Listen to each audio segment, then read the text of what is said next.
Hi guys! Tara guys, gagawa tayong suman. Yung kamuting kahoy, ginawa ng kanina na binunot ko. Yung tanim ko to eh. Kaso, konti lang. Hindi man marami. Meron lang pang konsumo. Eh, ginawa ko, nilaga ko yung iba, tapos inano ko yung iba. Ginawa kong suman. Eh, dito dahil ang tawag nito is alupi. Sa iba't iba kasing lugar, iba't ibang tawag. Dito sa amin noon, suman. Eh dito naman, alupi. Ewan ko lang sa Tagalog kung ano to. O baka alupi nga. Eh, hindi ko lang masyado maalala kung ano ito. Tumatanda na kasi guys yung lola nyo, kaya pasensya na. Eto, ganito guys ang paggawa. Gagawin para meron tayong pang ano sa hapon. May pangkain. Kunti lang. Kunti lang naman yung ginawa ko guys. Kasi kunti lang naman yung kamuting kahoy ko na tanim. So, hindi masyado marami. Kaya, kunti lang.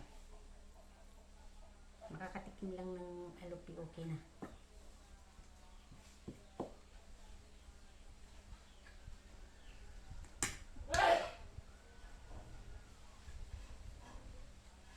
Ayan guys.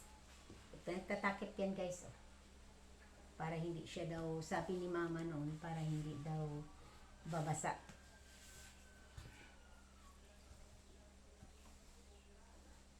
Pag nilaga mo, kasi lagyan mo ng tubig. So, para hindi magiging basa, takupon mo daw para hindi papasok yung tubig masyado.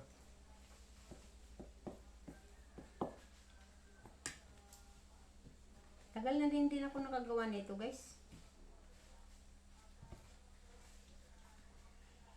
Yan. Ito pa.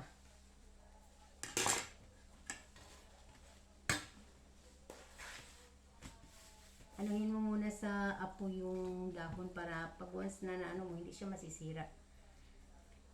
Pag once inano mo sa, binalot mo na siya sa dahon. Susunugin mo muna. Igaan mo muna sa apo yung dahon ng saging.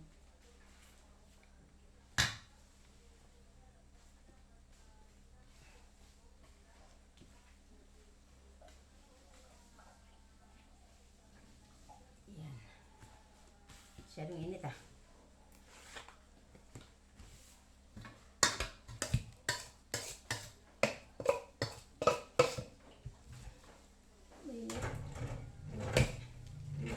Ang init.